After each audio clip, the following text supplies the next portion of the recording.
And now, 10 years later, I feel more free, more myself than I've ever felt before.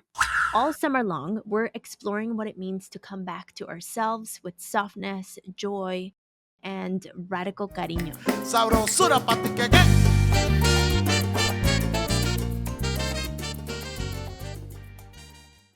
Welcome to Café con Pam, the bilingual podcast que comparte nuestras stories sin censura. I'm your host, Pam Covarrubias, and this is a special series called Verano con Self-Love. All summer long, we're exploring what it means to come back to ourselves with softness, joy, and radical cariño. From healing Calladita culture wounds to romanticizing our daily lives, this season is about choosing you every single time. I know the world is falling apart and everything's on fire, and more than ever, I do believe this is a time to tend to ourselves and take care of ourselves. Let's dive in.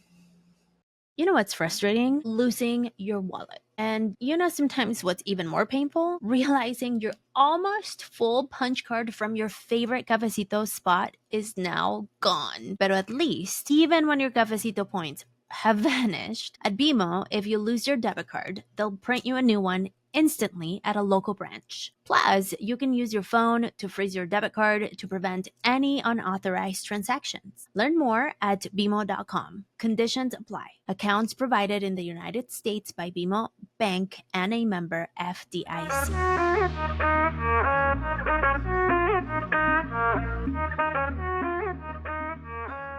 Oh my gosh, we made it till the end.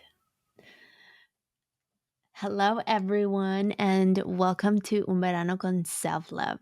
This is a 5-part storytelling series where I take you through 5 love stories, some romantic, some platonic, some about me, some about parts of me, and each one reflects a different wound of Calladita culture and what it means to reclaim your voice, your worth, and your heart. I am Pam Covarrubias, and remember, these are not perfect stories. But they're real, they're tender, and they're here to remind you that healing can be messy, funny, painful, and beautiful all at once. So, grab your cafecito, get comfy, let's begin your summer of self-love. Hoy llegamos al bonus episode. This episode is El Sol. And El Sol represents freedom. El Sol is the most outspoken, the most free version of you. It's when you are and exist in your fullest expression. And you know, sometimes you meet someone and they slide into your life like they were always meant to be there. That's El Sol. I met him at a time when, to be honest, my dating life was messy. I was very casually, I would often joke that I was dating restaurants because I would literally just go to dinner with people. So I wasn't like even hanging out past dinner. And El Sol, whom you know who he is, he would be like, yo, like, at least, go to the park for a walk with them or something. And I'd be like, no, like, I just want to go to dinner and like have a good conversation, right? But El Sol was just my friend. He was my best friend, really. And we talked all the time. We texted, really. He loves texting. So we messaged each other all the time. And at the time, we lived about 6 hours away. So there was really no pressure. And it was all very like chill. It was simple. It was light. It was fun. And he knew about everything. He knew about El Empty. He knew about El Infinito. Of course, he knew about El Tóxico. He just knew about all of them.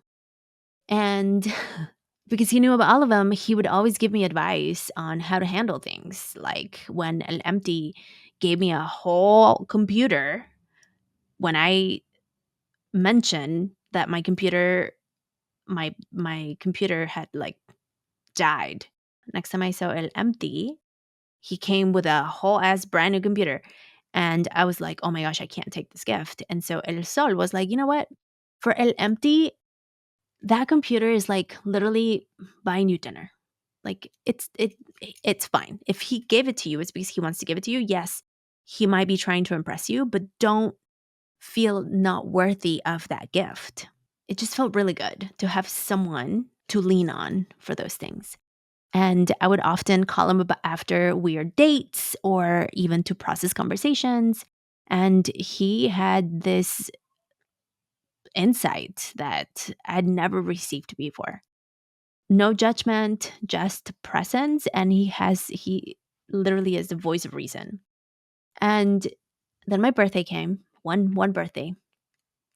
I invited him to a dinner and don't ask me why I did this because listen, I think it was meant to be a story.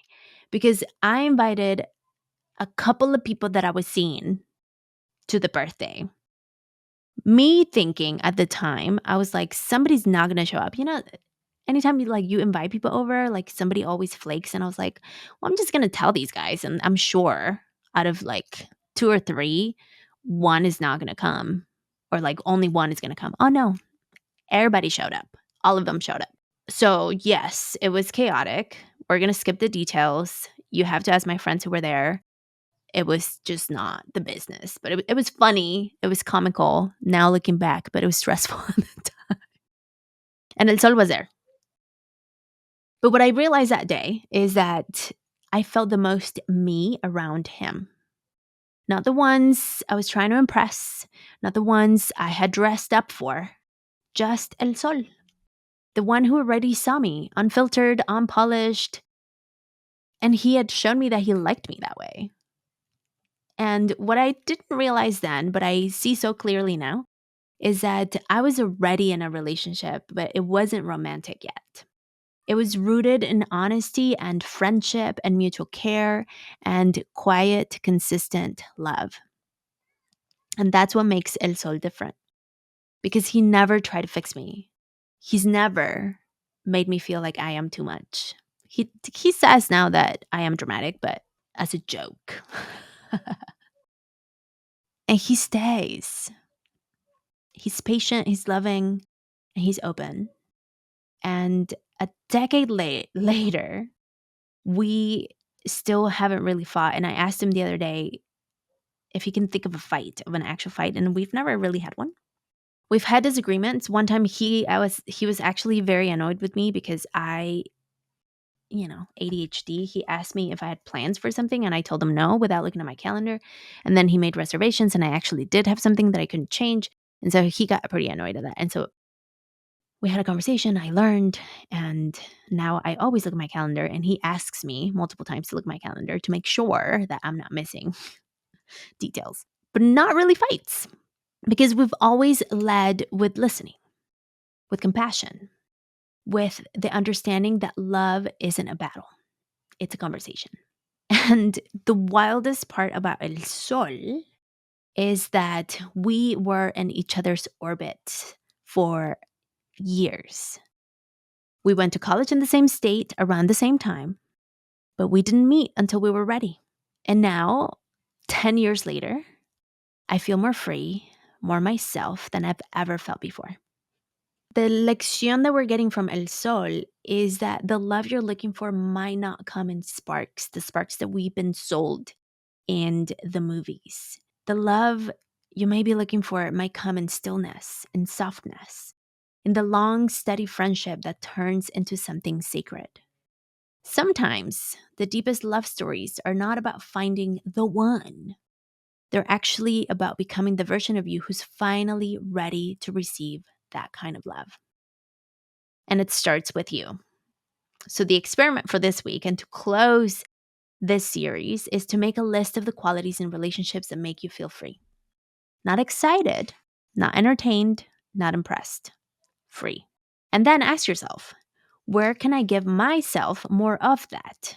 Because real love doesn't make you shrink, it lets you breathe.